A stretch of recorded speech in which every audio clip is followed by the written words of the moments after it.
নমস্কার বন্ধুরা, আমাদের চ্যানেলে স্বাগতম। ডিএ নিয়ে একটি গুরুত্বপূর্ণ আপডেট। কেন্দ্রীয় কর্মীদের জন্য দ্বিগুণ বোনাস, একসাথে বেতন এতটাই বাড়বে। তো বন্ধুরা, ডিএ সংক্রান্ত আপডেটটি নিয়ে আমি স্টেপ বাই স্টেপ আলোচনা করব। তো অবশ্যই আপনারা ভিডিওটি স্কিপ না করে অবশ্যই পুরোটা দেখবেন। তো তার আগে বলে রাখি, যে সকল বন্ধুরা আমাদের চ্যানেলে নতুন, আমাদের চ্যানেলটির পাশে সাবস্ক্রাইব বাটন, সাবস্ক্রাইব করার পর পাশে যে বেল আইকন সেটিও প্রেস করবেন। লেটেস্ট ভিডিও আপডেটগুলি সবার আগে পেয়ে যাবেন। দেখে নেব আজকে ডিএ সংক্রান্ত গুরুত্বপূর্ণ আপডেটটি। কেন্দ্রীয় কর্মীদের জন্য দারুণ সুখবর। এবার এক ধাক্কায় অনেকটাই বৃদ্ধি করা হলো তাদের বেতন। সম্প্রতি কেন্দ্রীয় কর্মীদের নতুন মহার্ঘ ভাতা নিশ্চিত করা হয়েছে। ঘোষণাতে এখনও সময় রয়েছে বলে জানা যাচ্ছে, তবে মার্চ মাসের মধ্যে এই বিষয়ে সিদ্ধান্ত হবে বলে আশা করা হচ্ছে।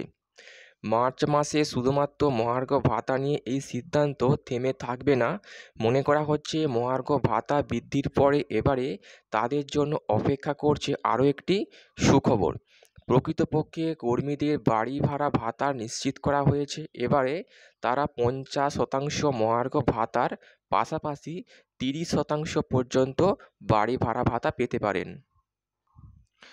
4% মহার্ঘ ভাতা বৃদ্ধি হয়ে চলেছে কেন্দ্রীয় সরকারি কর্মীদের। এরই মধ্যে কেন্দ্রীয় মন্ত্রিসভা এই বিষয়টি অনুমোদন করেছে।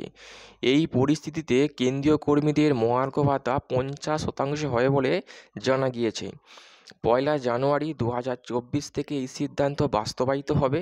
আমাদের জানিয়ে রাখি, মহার্ঘ ভাতা 25% যখন অতিক্রম করেছিল, তখন হাউস রেন্ট অ্যালাউন্স 3% সংশোধন করা হয়েছিল। সেই সময় এইচআরের ঊর্ধ্বসীমা 24 থেকে বাড়িয়ে 27% করা হয়। তবে এখন যদি মহার্ঘ ভাতা 50% হয়ে যায়, তাহলে এইচআরে 30% হয়ে যাবে। তবে শুধুমাত্র এক্স ক্যাটাগরিতে থাকা শহরগুলিতে 30% পাওয়া যাবে বাড়ি ভাড়া ভাতা। এই সমস্ত শহরে কর্মরত কর্মীরা অনেকটা বেশি টাকা পেয়ে যাবেন। Department of personal and training অনুসারে কেন্দ্রীয় কর্মীদের জন্য হাউস রেন্ট অ্যালাউন্স সংশোধন করা হয় মহার্ঘ ভাতার ভিত্তিতে। বাড়ি ভাড়া ভাতা মূলত এক্স, ওয়াই এবং জেড ক্যাটাগরির শহর অনুসারে আলাদা আলাদা হতে পারে। বর্তমানে 27% হারে পাওয়া যাবে এক্স ক্যাটাগরির শহরে বাড়ি ভাড়া ভাতা। ওয়াই ক্যাটাগরির শহরে পাওয়া যাবে 18% করে এবং জেড ক্যাটাগরির শহরে 9% করে মহার্ঘ ভাতা পাওয়া যাবে।